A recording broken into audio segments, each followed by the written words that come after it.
Teda ještě cvičíš, všecko nám tady řekni. To nevím. No tak. Na co ti je to příjemný tady to? Na co? Na záda. Tak, takže vezmeš si podložku, tak, ale my to tam trošku skorigujeme teďka, Dani, takže lehce pokrč lokty, nebudeme je nikdy uzamykat. Tak, výborně.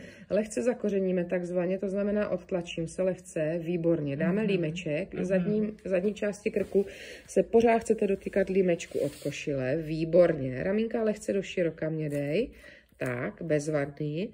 Tak, máme pupánka, máme pevný břicho, to znamená, máme tam tlak nad tou stytkou sponou, bezvadný, kořeníš i kolenem a opěrnou nohou. Tak a tuto si povolíš, ale furt držíš pupánka, jo, je to tak a zvedu nahoru. To je pěkná mobilizace jesíčka, hezky, pojďme dolů, to dělá Dana, zpevníme břicho, jo, furt po celou dobu toho pohybu je aktivní to laso, jak já furt říkám.